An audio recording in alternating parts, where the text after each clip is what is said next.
Атырау қаласының бір топ тұрғындары осы жерге акиматтың алдына жан айқайымен келіп тұр. 2022 жылы біздер Сұлтан Бейбарыс құрылыс ЖК-сына, Аркантор құрылыс компаниясына 80 адам ақша салған болатынбыз үй алуға. Қазір ол қаланың ең көрікті жері Алиф мостының түбіндегі бітпей тұрған 9 этажды үй.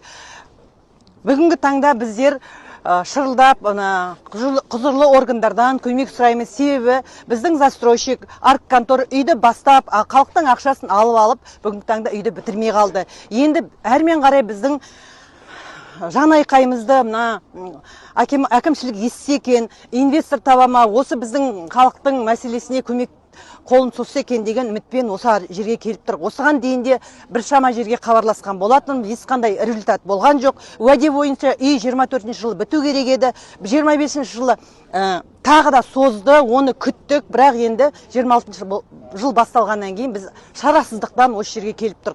Халықтың жан айқайының көрінісі. Так, мен 2021-де салдым. Изначально мен где-то 30% салдым, 12 миллиондай ақша. Қазіргі таңда үйдің құрылысы тоқтап тұр. Мен ЖК Аркантор компаниясы, застройщик ЖК Алия Нұрсаяда, қателесем Сарайшықтың несінің артында. Қазіргі таңда үй құрылысы тоқтап тұр. Біздер осы ЖК Алия салымшылар болып, осы акиматтан көмек сұраймыз. Қаншалықты көмектесе алады. Үйді барынша тездетіп беру, бірінші, екінші инвестор тауып беру. Если инвесторда мүмкіндік болмаса, біз қаражатымызды қайтарып алуымыз керек көп салымшылар. Қазіргі таңда әкімдікке бардыңыздар ма? Әкімдікке осыған дейін келдік, 2-3 рет. Әкімдік әне келіндер, мына келіндер, бүйтіндер, сөйтіндер, ақтыдағанда мұнда жүреді.